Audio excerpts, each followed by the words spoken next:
हम कैसे करते हैं एसईओ में, या इनका क्या रोल होता है, मेटा टाइटल और मेटा डिस्क्रिप्शन क्या होती है, और हम एसईओ पॉइंट ऑफ व्यू से किस तरह की इमेजेस को यूज़ करते हैं। तो मैं बेसिकली मैं बता दूं, स्टार्ट में ही से करता हूं। देखिए, ऑन पेज एसईओ से मुराद वो होता है कि ऐसी चेंजेस या ऐसा काम जो आप अपनी वेबसाइट पे करते हो। एक काम होता है कि जो आप अपनी वेबसाइट पे करते हो, एक काम होता है एसईओ के लिए जो आप दूसरों की वेबसाइट पे करते हो। पर उस टाइप को हम कहते हैं ऑफ पेज एसईओ।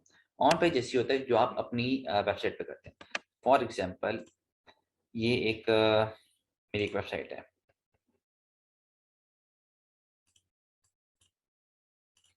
ये मेरी क्लाइंट की एक वेबसाइट है, ठीक है। अब ये क्योंकि एक ई कॉमर्स वेबसाइट है, क्लोथिंग से रिलेटेड है। अब ऑब्वियसली वेबसाइट है तो उसमें मैंने कंटेंट भी लिखा होना है। तो इसका मतलब है कि हुरैन डिजाइनर वेयर में ये जो मैंने कंटेंट लिख रहा हूँ, इस कंटेंट में मैं कुछ भी चेंजेस करता हूँ, मैं कुछ भी ऐड करता हूँ, कुछ भी एडिटिंग करता हूँ, कुछ भी मैं इसमें नई तस्वीर लगाता हूँ, तो ये सारा क्या है, ये जो मैं काम कर रहा हूँ ये बेसिकली ऑन पेज है कि ये मैं इस वाली अपनी इस वेबसाइट के ऊपर मैं काम कर रहा हूँ, ठीक है। तो ऑफ पेज होता है कि आप जो दूसरों की वेबसाइट, जो अच्छी अच्छी डोमेन हाई डोमेन अथॉरिटीज जो वेबसाइट्स होती हैं उनके ऊपर जो अपने आप बैकलिंक्स लगाते हैं, वो ऑफ पेज होता है। तो ऑन पेज में, और बेसिकली ये तो मैंने आपको कॉन्सेप्ट बता दी कि ऑन पेज होता है कि अपनी वेबसाइट के ऊपर किसी भी तरीके का काम करना, चाहे वो आप कंटेंट लिख रहे हो, चाहे आप उसमें तस्वीर लगा रहे हो, कुछ कर रहे हो। इसके अंदर चीज़ें और आती क्या क्या है, इसमें आती है आपकी content optimisation, content writing, meta title और मेटा डिस्क्रिप्शन। अच्छा, कंटेंट राइटिंग और कंटेंट ऑप्टिमाइजेशन क्या होता है, ये तो आपको समझ आ गई कि कंटेंट राइटिंग है कि ठीक है, हमने इसको सारा कंटेंट लिखा है और हर वेबसाइट में कोई ना कोई कंटेंट होता ही ऑब्वियसली।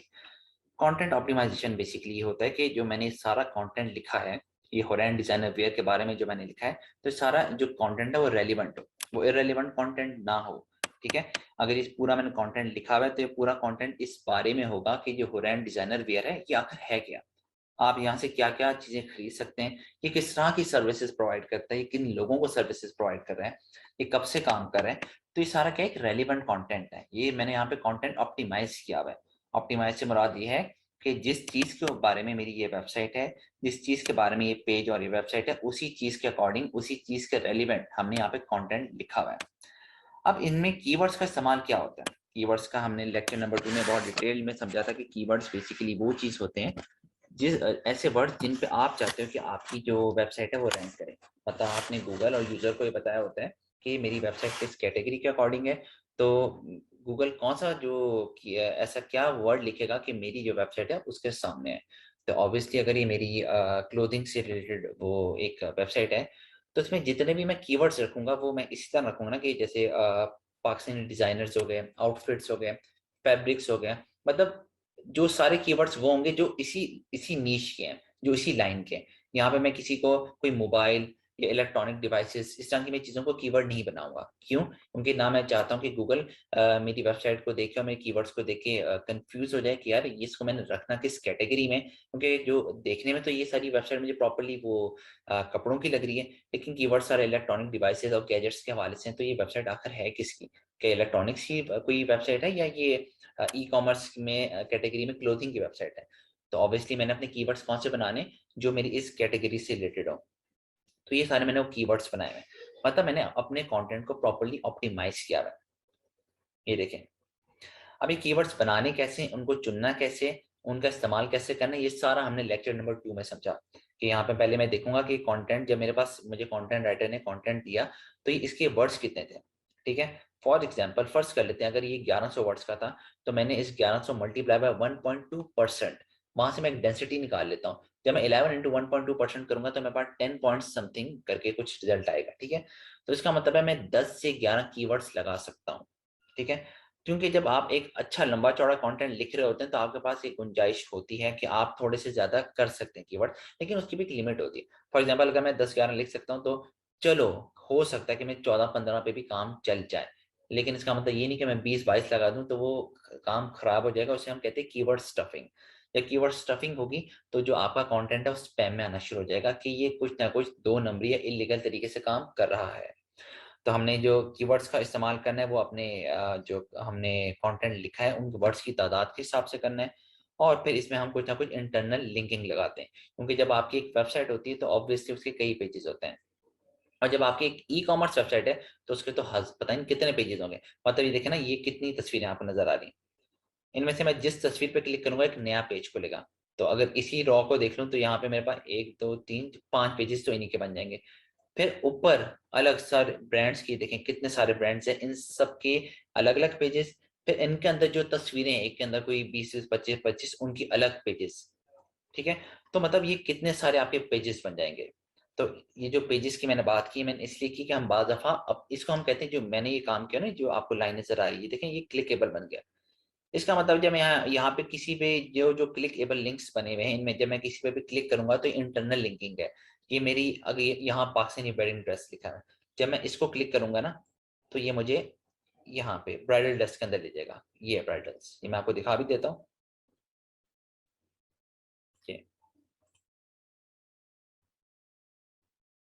ये देखें ब्राइडल्स के अंदर मुझे ले गया। क्यों? क्योंकि वेडिंग के मैंने वेडिंग को मैंने अपना कीवर्ड बनाया है, तो वेडिंग के अंदर ऑब्वियसली मैं अपने ब्राइडल्स वाले जो पेज है उसको मैं रेफर करना चाह रहा हूँ। तो इसको हम कहते हैं इंटरनल लिंकिंग। और इसका फायदा हमें ये पहुंचता है कि जो भी नया यूजर जिसको मेरी वेबसाइट का नहीं पता कि इसके अंदर और क्या क्या चीजें हैं, अगर वो पहले पेज पे मुझे स्क्रॉल डाउन कर रहा है, मेरा कंटेंट पढ़ रहा है, तो वो पहले पेज से मैं उसको अपने तीसरे और चौथे पेज पे ले आया। फिर वहां पे मैंने दोबारा कंटेंट लिखा होगा, वहां पे और इंटरनल लिंकिंग की होगी, फिर वहां से मैं उसको दोबारा और पेज पे ले आऊंगा। तो इससे हम यूजर को एक से दूसरे, दूसरे से तीसरे पेज पे लेके आते हैं। इसे हम कहते हैं इंटरनल लिंकिंग। तो कंटेंट राइटिंग, कंटेंट डिस्क्रिप्शन, ये आपको समझ आ गई, ठीक है। बाकी दो चीजें इसमें क्या लिखी थी वो हम देख लेते हैं। बाकी दो चीजें थी मेटा टाइटल और मेटा डिस्क्रिप्शन। अब ये क्या चीज होती है मेटा टाइटल और मेटा डिस्क्रिप्शन? एक सेकेंड। फॉर एग्जाम्पल ये मैंने एक पेज खोला अपनी वेबसाइट का जिसका नाम है न्यू अराइवल्स, ठीक है। इसमें एक बार ये खोल लेता हूँ, एक मैं तस्वीर खोल लेता हूँ। अब आपको एक टाइटल नजर आ रहा है। जब मैंने इसकी अगर प्रॉपर एसईओ की होगी, ठीक है, और कोई बंदा इसको ऐसे सर्च करता है कि यार आपका ब्रांड है मरियम, उसकी शिफॉन की वॉल्यूम आई है 22, ठीक है। तो उसमें अगर मैंने प्रॉपर अच्छी एसईओ की है तो ऑब्वियसली मेरा उस सर्च के अंदर मेरा भी ये लिंक आ जाएगा। अब मेटा टाइटल की ना एक लेंथ होती है। क्या आप उसको कहते हैं कि आपने जो मेटा टाइटल की जो आपने जो एक लेंथ होनी चाहिए ना, 50 to 55 वर्ड्स होनी चाहिए। उसकी वजह क्या है? उसकी वजह ये है कि जब ये मेरा टाइटल गूगल की सर्च में अगर आता है, ठीक है, अगर तो ये मेरा 50 to 55 कैरेक्टर से ज़्यादा की वो हेडिंग है, तो आगे डॉट डॉट डॉट लगे होंगे। अब डॉट डॉट से नुकसान बाज़ दफ़ा ये हो जाता है कि फॉर एग्जांपल मैंने कोई चीज़ सर्च की, आप मान लें कि मैंने कोई मोबाइल को सर्च किया, ठीक है, और यहाँ पे मैंने एक बड़ी लंबी चौड़ी हेडिंग बनाई हुई है, और अभी तक इस डॉट से पहले उस हेडिंग से ये पता नहीं लग रहा कि ये लिंक किस चीज़ का है, क्योंकि उसमें मैंने मोबाइल, स्मार्ट मोबाइल फ़ोन्स कुछ भी मैंने जिक्र आ ही नहीं रहा। वो मोबाइल का जो वर्ड है, मोबाइल फ़ोन का वर्ड है, वो आगे जाके कहीं है, लेकिन वो आगे वाली जो हिस्सा है वो गूगल पे सर्च पे शो हो ही नहीं रहा, उसी का वो डॉट डॉट डॉट शो होंगे। अब उसका नुकसान क्या होगा? जिससे मैं पहले और अक्सर और बेशतर ये बात करता हूँ कि जो कस्टमर है वो आपका इंतजार नहीं करता। कस्टमर ये नहीं इंतजार करेगा कि मैं यहाँ पे कर्सर लेके जाऊँ डॉट डॉट के ऊपर और देखूँ अच्छा ये फुल हेडिंग बन क्या रही है, क्योंकि उसमें भी ना 2 या 3 सेकंड के लिए आप कर्सर रखते हो वहां पर, फिर वो अपीयर होता है, पॉपअप एक साइन होता है ना, तो क्या करेगा फौरन स्क्रॉल डाउन कर देगा। तो ये आपको एक नेगेटिव आपका एक इम्पैक्ट पड़ जाएगा, इस तरह कि आप SCRP के अंदर तो आ गए, मतलब सर्च इंजन रिजल्ट पेज के अंदर अपीयर तो हो गए, लेकिन क्योंकि आपने जो मेटा टाइटल की जो आपने लेंथ थी या उसके जो कैरेक्टर्स की लेंथ थी वो ज्यादा रखी थी, और यूजर को नहीं समझ आया कि इतना हिस्सा जो उसके सामने नजर आ रहा है उसके अंदर उसको अपना वो कीवर्ड नहीं मिला, उसको नहीं समझ आई कि क्या ये रेलिवेंट वेबसाइट या वेब लिंक है या नहीं है, क्योंकि आपका जो मेन वाला वर्ड था जिसको यूजर सर्च कर रहा था वो इस साइड पर था, तो वो स्क्रॉल डाउन कर देगा। बहुत कम होता है कि वो रुके, और वो मतलब ऑप्शंस होती हैं ऑब्वियसली, बाद दफा लोग, मैं अक्सर रुकता हूँ, मैं सर्च करता हूँ, लेकिन मोस्टली लोग नहीं करते। तो आप ये ऑप्शन दे ही ना अगले को। आप इसलिए कहते हैं कि आपने मेटा टाइटल की जो कैरेक्टर लिस्ट है, सॉरी कैरेक्टर लेंथ है, उसका आपने ख्याल रखना है, और कोशिश करें कि अगर 50 to 55 उसकी लेंथ है तो आप 40 to 45 का कैरेक्टर बनाएं। उसी के अंदर आपका कीवर्ड और वो चीज़, वो वाला खास वर्ड जिसके ऊपर आप सर्च होना चाह रहे हैं वो आपका शो हो जाए, ताकि जब यूजर सर्च करे तो उसको पता लग जाए कि यार ये वो वाला लिंक है जिसको मैं ढूंढ रहा हूँ। और आपके फिर इस तरह होता है कि आपके जो लिंक या वेबसाइट है उसके ऊपर जो ट्रैफिक आने के चांसेस होते हैं वो बढ़ जाते हैं। यही केस डिस्क्रिप्शन का होता है कि टाइटल की नीचे 1 से 1.5 या 2 लाइन की डिस्क्रिप्शन होती है। कहते हैं कि उसकी जो आपकी लेंथ है ना 155 to 160 वर्ड्स की होनी चाहिए, क्योंकि उसमें भी फिर यही चीज आती है कि आगे डॉट डॉट डॉट या वो चीज नजर नहीं आती, उन्होंने छुपाई हुई होती है। तो कोशिश करें अगर आपके टाइटल पे आपका, क्योंकि देखें होता क्या है, मुझे इस टाइटल में अपनी वो चीज़ नज़र आ गई कि हाँ, मैं इसी चीज़ को सर्च कर रहा था। तो फ़ौरन मैं हमेशा डिस्क्रिप्शन को भी पढ़ूँगा कि हाँ यार, ये कोई एक अमूमन स्पैम टाइप तो नहीं कि अंदर कुछ और चीज़ और हेडिंग कोई और हो। तो मैं डिस्क्रिप्शन हमेशा लाज़मी पढ़ता हूँ और हर बंदा ही पढ़ता है। तो डिस्क्रिप्शन भी अगर आपकी उन प्रॉपर वर्ड्स की होगी, उन लेंथ की होगी, 155 टू 160 वर्ड्स की होगी आपकी जो डिस्क्रिप्शन है, और उसके अंदर वो चीज़ मेंशन हो रही होगी, तो यूज़र फिर फ़ौरन क्लिक कर देगा कि यार टाइटल में भी मुझे वो चीज़ मिल गई, और जहाँ डिस्क्रिप्शन जो 1 या डेढ़ लाइन की नज़र आ रही, उसमें भी वो चीज़ मुझे मिल गई। तो मेटा टाइटल और मेटा डिस्क्रिप्शन ये होता है कि जो हमें गूगल वाली जो हमें गूगल के सर्च पेज पे नज़र आता है, और वो हम यहाँ पे अपना मेंशन रखते हैं। तो इनको यहाँ पे मेंशन करते हुए आपने जो इनकी लेंथ है उसका ख्याल रखना है, ताकि जब आपका कस्टमर आपकी सर्च करके आपके लिंक अगर आपका वहाँ पे विजिबल होता है, तो उसको ये हो कि हाँ, ये वही वाला लिंक है, ये रेलिवेंट लिंक है, इसी चीज़ को मैं ढूंढ रहा था और इसी के ऊपर मैंने क्लिक करना है। तो ऑन पेज एसईओ क्या होती है हमने पढ़ लिया। हम कीवर्ड्स का इस्तेमाल क्या होता है इस चीज़ के अंदर वो हमने देख लिया। मेटा टाइटल, मेटा डिस्क्रिप्शन क्या होता है वो हमने देख लिया। आखिरी चीज़ ये है कि जब आप अपनी पेजेस के ऊपर डिस्क्रिप्शन लगा रहे, सॉरी जब आप अपनी पेजेस वेबसाइट के ऊपर तस्वीर लगा रहे हैं, तो वो तस्वीर किस तरह की होनी चाहिए, जिसे हम कहते हैं ऑल्ट इमेज किस तरह का होना चाहिए। तो अब वो हम देखते हैं कि वो क्या चीज़ है। ऑल्ट इमेज बेसिकली क्या है ये मैं आपको बताता हूँ। इसी तस्वीर के ऊपर हम जो इसी को लेके चलते हैं। ये एक तस्वीर है, ठीक है। मैं इसमें यहाँ पे राइट क्लिक करता हूँ। मैंने यहाँ पे किया क्लिक इंस्पेक्ट के ऊपर। अब जैसे मैंने इंस्पेक्ट पे क्लिक किया तो ये देखें जो पोर्शन हाईलाइट हुआ हुआ है, ठीक है।